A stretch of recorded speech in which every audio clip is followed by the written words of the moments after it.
Bonjour à toutes, bonjour à tous. Merci de votre présence cet après-midi pour justement faire un point sur la problématique qu'on connaît ces derniers temps sur la commune de Saint-Leu.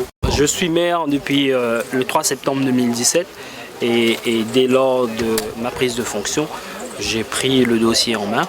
On était mis en demeure depuis 2005. Donc j'ai priorisé la construction de cette station de potabilisation. Un point c'est tout, puisque il y a des courriers de l'ARS qui arrivent toutes les années, donc qui vous mettent en demeure.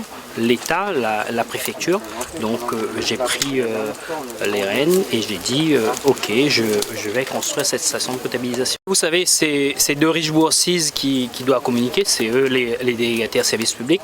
Nous, on alerte, puisque la population, ils viennent surtout en mairie, puisqu'on est face à la population, et aujourd'hui peut-être oui qu'il y a eu un manquement. Les mesures qui vont être prises, c'est la mise en place des filtres pour les écoles, 8 écoles primaires et maternelles qui seront concernées, et puis la résidence personnes âgées à Piton, donc qui seront concernées par la mise en place des filtres. Donc ça c'est tout de suite avec le lycée et le collège Marcel Goulette. Et il y aura une distribution de bouteilles d'eau pour les personnes vulnérables. Déjà nous, les personnes qui sont suivies par le CCS, donc il y aura la distribution de bouteilles et après ça va s'étendre à d'autres personnes vulnérables sur la commune de Saint-Leu. Ce sont des mesures immédiates, oui, cette semaine, voire semaine prochaine. Avant le gros chantier, la construction de cette station de potabilisation qui a démarré depuis le 1er janvier de cette année, donc travaux de préparation. L'OS démarrage construction donc depuis ce lundi pour à peu près 14-15 millions d'euros de travaux. Durée des travaux 25 mois. Il y aurait la livraison d'ici juin 2023 pour une mise en service septembre 2023. Il y a à peu près 6 000 familles de concernés. Oui, à peu près 17-18 000 personnes. On va régler définitivement ce problème lorsque cette station sera construite. En septembre 2023, le problème sera réglé définitivement. La question s'est posée depuis le début, quand les gens ont commencé à acheter des bouteilles.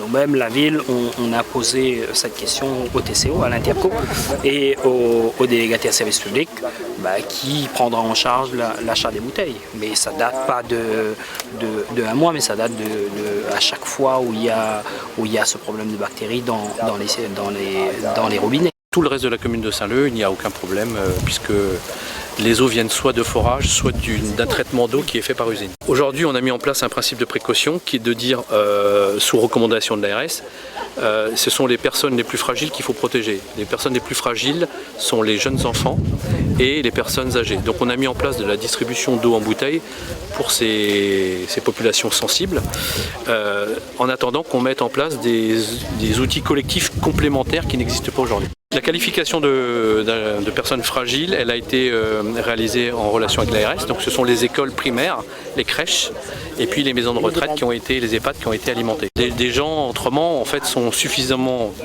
protégés en termes d'immunité pour se protéger complètement contre s'ils étaient contaminés par ce type de bactéries. C'est pour ça qu'on a maintenu le principe de précaution de faire bouillir de l'eau tant qu'on n'aura pas mis en place cette stérilisation complémentaire. Oui, parce qu'en fait c'est pas une bactérie comme la légionellose ou d'autres bactéries qui peuvent s'inhaler, c'est une bactérie qu'il faut ingurgiter. Il n'y a pas de risque d'être contaminé en allant prendre une douche. Alors en fait, ce sujet-là, il va être débattu avec la collectivité, parce que moi je suis que le simple fermier, si vous voulez. Je fais avec les ouvrages que l'on me confie. Aujourd'hui, voilà, on n'a pas d'usine d'eau potable, donc on ne peut pas être responsable, si vous voulez, entre guillemets, de ne pas avoir l'usine d'eau potable. Donc on en débattra avec la collectivité, je crois, semaine prochaine. On entend bien les revendications par rapport à ça. Elles sont légitimes. Je dirais que le prix de l'eau aujourd'hui n'intègre pas non plus le coût d'une construction d'une usine demain. Nous, on a un contrat qui est assez clair par rapport à ça. Donc, et on donnera notre position au TCO semaine prochaine puisqu'on se voit là-dessus. On va refaire une désinfection supplémentaire en acidifiant l'eau, donc ça sous 15 jours. Et ensuite, on mettra le réacteur ultraviolet pour encore mieux désinfecter, mais c'est une machine qui va mettre entre 5 et 6 mois pour être mise en place et qui a un coût qui n'est pas neutre, qui n'existe pas aujourd'hui, en attendant que l'usine d'eau potable soit construite. On recommuniquera dès qu'on aura mis cette acidification sous 15 jours. Donc sans doute sous 15 jours on pourra communiquer en disant qu'elle est à nouveau consommable et que la désinfection est vraiment efficace. En fait, l'eau potable est un des produits alimentaires les plus surveillés et les plus contrôlés. Donc la preuve, c'est que quand on cherche, on trouve.